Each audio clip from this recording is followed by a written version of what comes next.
Hello दोस्तों, नमस्कार। मैं हूं संजय और आप सबको संजय मैथ्स के यूट्यूब चैनल पर स्वागत करता हूं। दोस्तों देखिए, हम लोग स्टार्ट किए हुए थे रेशियो एंड प्रोपोर्शंस का चैप्टर, रेशियो एंड प्रोपोर्शंस। आज काफ़ी दिन के बाद हम लोग स्टार्ट कर रहे हैं, होली के बाद। तो हम लोग 16 नंबर तक क्वेश्चंस देख चुके थे दोस्तों। 16 नंबर आज स्टार्ट करेंगे हम लोग 17 से। क्वेश्चन नंबर 17 क्या करें, एक बार समझिए ध्यान से। रेशियो पर बेस्ड कुछ क्वेश्चंस जो महत्वपूर्ण है, एग्जाम में आपको पूछे जाते हैं अक्सर, तो बहुत बेसिक से समझिएगा ध्यान से। एक चीज़ को आपको समझाने का प्रयास करेंगे। तो क्वेश्चन क्या कह रहा है, देखो कि the ratio of income, the ratio of income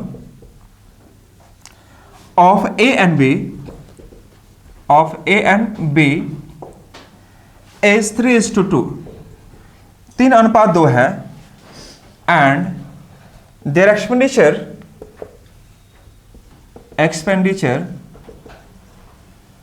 is 4:3, 4:3 दिया हुआ है। If they save rupees 2,000 and 900 ये बोल रहा है। तो पूछा आपसे क्या कि फाइंड इनकम, इनकम किसका, दोनों का पूछा है। Find income of A and B. तो ए और बी का इनकम ज्ञात करें दोस्तों। ध्यान से देखिएगा, बहुत समय नहीं लगेगा आपको सॉल्व करने में। कह रहा है कि the ratio of income of A and B, A और बी का जो रेशियो दिया है इनकम का, वह दिया है 3:2 का। ठीक है दोस्तों। एंड देयर एक्सपेंडिचर इज 4:3, ये दिया दोस्तों 4:3 दिया हुआ है। इफ दे सेव रुपीज 2,900, मतलब ये इतना रुपया कमाएंगे, ये इतना रुपया खर्च करेंगे, बचाएंगे कितना, 2,000 रुपया, और ये हो जाएगा आपका कितना, 900 रुपया। ये 900 रुपये बचाएंगे। ठीक है दोस्तों। तो यहाँ पर आपका जो बचेगा वह सेविंग होगा। आप पहले से ही पता होगा कि पहले हम लोग रुपया कमाते हैं, उसके बाद खर्च करते हैं, फिर क्या करते हैं हम लोग, बचाते हैं। तो दोस्तों इसको शॉर्ट में करने के लिए तो इसको बहुत सारा रूल हो सकता है, लेकिन इसका बेसिक कॉन्सेप्ट कैसे डेवलप करेंगे। तो इस रेशियो को मान लो आप 3x और इस रेशियो को मान लो y, 4y। तो 3x minus 4y equal to what, 2000।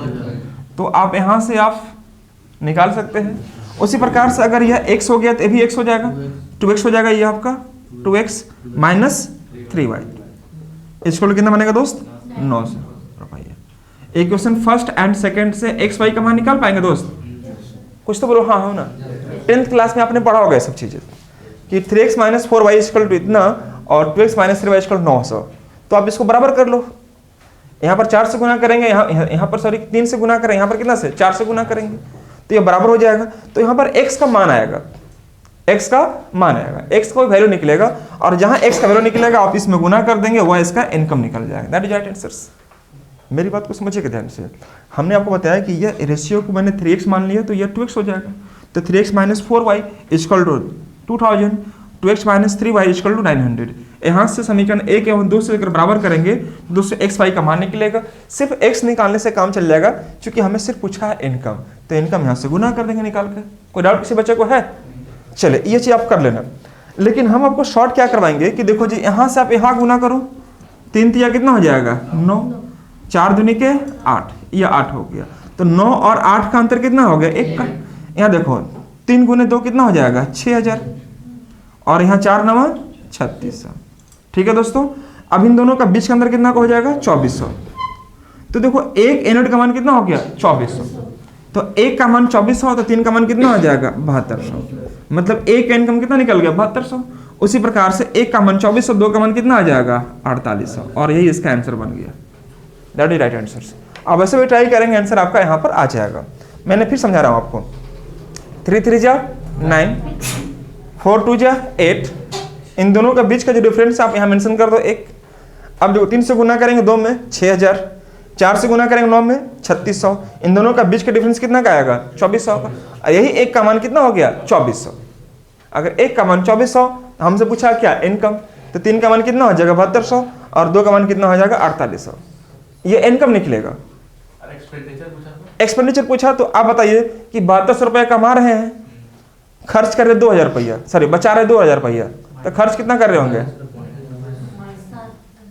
बात समझिए मेरी बात को। अगर कमा रहे 7200 रुपया, बचा रहे 2000 रुपया, तो बाकी क्या कर रहे होंगे, खर्च कर रहे होंगे, तो खर्च नहीं निकाल पाएंगे। आराम से निकाल पाएंगे। कोई डाउट किसी बच्चा को? वेरी गुड, नोट कर लेंगे सबको जल्दी से। यहाँ पर x y मान निकाल पाएंगे ना बच्चे लोग सब? चलिए बहुत सुंदर। चलिए बिना लेट किए हम लोग क्लास को आगे बढ़ाते हैं।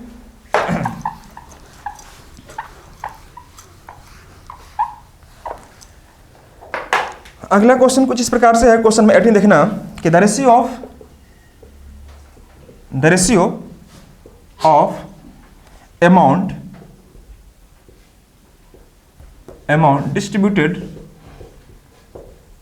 distributed all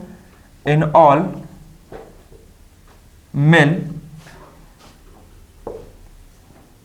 and female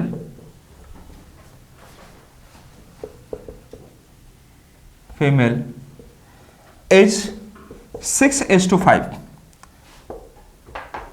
while the ratio of salary of each male कर दीजिएगा, each male and female is 2:3, इनको भरिएगा तो 2:3। Find the ratio of number of male and female।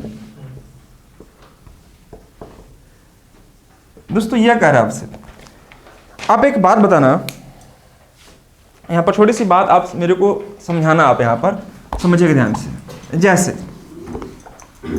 अगर हम आपसे यह कहें कि हमारे ऑफिस में मान लीजिए कुछ व्यक्ति काम करते हैं, कुछ ऑफिस स्टाफ हैं जो काम करते हैं, इन पर हम 50,000 रुपये हर महीना खर्च करते हैं। सपोज 50,000 रुपया हम लोग इनको खर्च करते हैं, ठीक है दोस्तों। प्रत्येक स्टाफ का हम जो सैलरी देते हैं, सपोज 5,000 रुपये देते हैं, प्रत्येक स्टाफ को 5,000 रुपये सैलरी देते हैं, तो 50,000 रुपया को खर्च करने के लिए कितने व्यक्ति को दे रहे होंगे हम? 10 व्यक्ति को दे रहे हैं। तो देखो ध्यान से, टोटल सम को प्रत्येक के हिस्से से डिवाइड करोगे आप तो क्या निकलेगा? वह नंबर ऑफ पर्सन्स निकलेगा। मेरी बात को समझने का प्रयास करना कि जैसे अगर हम 50,000 रुपया कुछ कर्मचारियों में वितरित कर रहे हैं, बांट रहे हैं, उसको वितरण कर रहे हैं दोस्तों, जो कि प्रत्येक कर्मचारी का जो सैलरी है, जो वेतन है, वह कितना है? 5,000 रुपया है। तो 50,000 को डिवाइड करेंगे 5,000 से, कितना आएगा? 10। इसका मतलब यह हुआ कि हम 10 व्यक्तियों को पैसा बांट रहे होंगे, ये नहीं कहना मतलब हुआ। तो उसी प्रकार से यहाँ पर जो कह रहा है क्वेश्चन में हमारा कि टोटल सम कितना दिया है? The ratio of amount distributed in all male and female. तो दोस्तों हम यहाँ पर मेल कर दिए और यह कर दिए फीमेल, यह कर दिए। अब समझना ध्यान से, तो वह अमाउंट का रेशियो क्या है दोस्तों?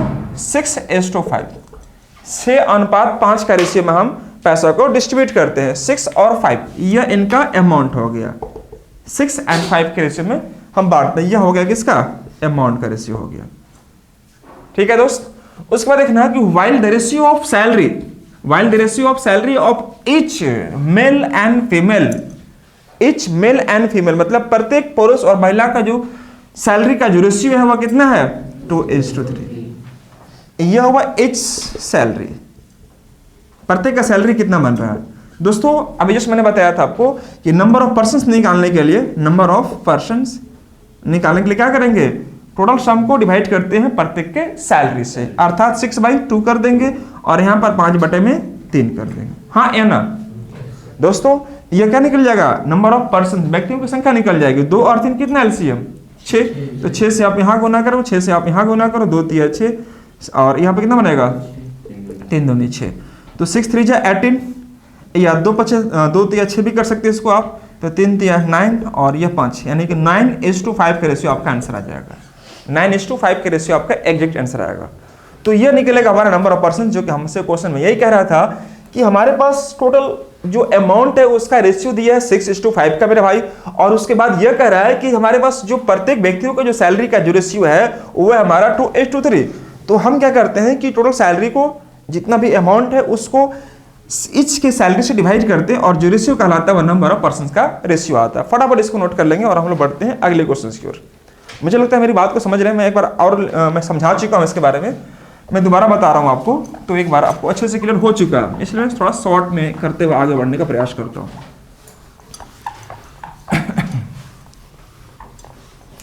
चलिए अगले क्वेश्चन को आगे बढ़ते दोस्तों हम लोग। यह कह रहा है कि 430 रुपया की राशि है जो 45 व्यक्ति में डिवाइड करना है। Rupees, question number 19, rupees 430 is divided among 45 persons such that ratio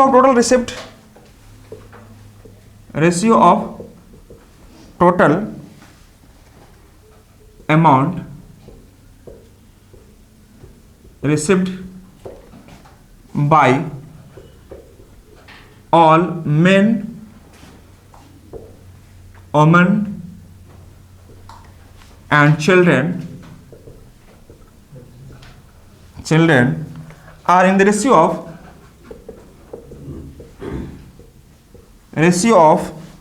12, 15 and 16। ये रेशियो आपको दिया हुआ दोस्तों, ध्यान से देखिएगा। कह रहा है कि while the ratio of amount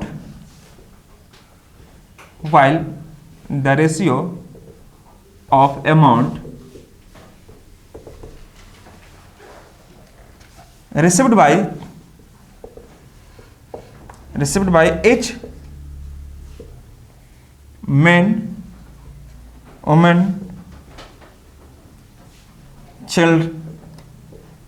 children is 6:5, 6:5:4, ये कह रहा है। तो calculate the number of persons, then find number of person and received amount by them and received amount by them, उनके द्वारा जो राशि रिसीव्ड की गई है वही आपको निकालना दोस्तों।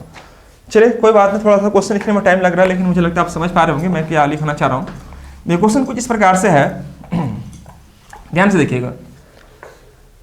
देखो 430 रुपए की राशि दे रखी है, इतना पता चला मुझे, और यह 45 व्यक्ति में डिवाइड करनी है, 45% आपको डिवाइड करनी है, such that the ratio of amount received by all men, women and children। तो आप यहां पर कर दो men, यहां पर कर दो women और यहां पर कर दो आप children। ध्यान से देखिए दोस्तों, ये children मैंने कर दिया। इसका रेशियो दिया है कितना, 12, 15 और 16, है ना। काश बोर्ड पर क्वेश्चन होता सामने सॉल्व करते हुए आगे बढ़ते ना, क्वेश्चन लिखना नहीं पड़ता है मुझे। खैर कोई बात नहीं, वो भी टाइम आएगा बट थोड़ा समय लगेगा। 12, 15 और 16, while the ratio of amount received by each man, woman and children is 6:5:4। बस ये दो चीज याद रखना, 6:5:4 ये दिया हुआ है। अब ये कह रहा है कि find the number of persons and received amount by them, उनके द्वारा रिसीव की राशि भी आपको निकालनी है दोस्तों। ये बात को समझने का प्रयास करो आप कि देखो 430 रुपया की राशि है, 430 रुपया में हमें जो पैसा को डिवाइड किया गया है वह कुछ इस प्रकार से डिवाइड किया गया है, यही है दोस्तों। अगर मैं इसे ऐड करता हूं मेरे भाई तो 12, 15 और 16, 10 से 30 और 6, 5, 11 कितना हो जाएगा, 11 और 2, 13, यानी कि कितना आ जाएगा दोस्तों, 43 आ जाएगा। 30 और 13 कितना, 43 आ जाएगा। तो इस 43 यूनिट का जो मान है ना मेरे भाई, ये 43 यूनिट का मान आपको दिया हुआ, कितना, 430 रुपये आपको दिया हुआ, 430 आपको दिया हुआ है, ठीक है जी। तो इतना का मान अगर दिया हुआ है तो एक का मान कितना हो जाएगा, 10 रुपये। तो इसका मतलब यह हुआ कि हमने मेन को कितना सैलरी दिया होगा, तो एक का मान 10, तो 12 का मान कितना हो जाएगा, 120। तो 120 यहाँ लिख दूं मैं, 120 रुपया मैंने यहाँ दिया होगा। एक का मान 10, तो 15 का मान 150 और यहाँ पर 160 रुपया। इन तीनों को अगर आप ऐड करेंगे तो कितना आएगा आपका, 430 रुपया आएगा, हाँ या ना, वेरी गुड। अब एक बात बताइए कि जो सैलरी का जो रेशियो होता है, अगर प्रत्येक के सैलरी के रेशियो से डिवाइड किया जाए तो क्या निकलता है, नंबर ऑफ पर्सन निकलता है। हाँ या ना? तो दोस्तों अगर हमें नंबर ऑफ पर्सन चाहिए होगा, नंबर ऑफ पर्सन्स, तो क्या करेंगे, 12 बटे में 6 करेंगे, 15 बटे में 5 करेंगे और 16 बटे में 4 करेंगे। ऐसे क्यों करेंगे? जैसे मान लीजिए कि प्रत्येक का हम सैलरी 6 रुपया है और सैलरी पर हम 12 रुपया खर्च कर रहे हैं, तो कितने व्यक्ति को दे रहे होंगे? 2 व्यक्ति को दे रहे होंगे। अगर एक व्यक्ति का सैलरी 5 रुपया है और सैलरी पर हम कितना खर्च करें? 15 रुपया, तो कितने व्यक्ति को दे रहे होंगे? 3। तो यह 3 क्या निकल रहा है? नंबर ऑफ पर्सन निकल रहा है। तो यानी टोटल अमाउंट को अगर प्रत्येक हिस्सा से डिवाइड की जाए तो नंबर ऑफ पर्सन का रेशियो निकलता है दोस्तों। तो यहाँ पर अगर मैं बात करूँ तो 2 6 दूनी के 12, 5 तिया 15 और 4 चौके 16, ये नहीं निकलेगा? 6 दूनी के 12 ना, 2 3 5 और 4 9, और देखो ये निकल गया नंबर ऑफ पर्सन। और नंबर ऑफ पर्सन दिए कितने हैं दोस्तों आपको? 45 पर्सन दिए, नहीं हुआ आपको? नंबर ऑफ पर्सन 45 दिया हुआ है। तो 4 और 3 7 और 2 9, इसी 9 यूनिट का मान हमारे पास है कितना? 45।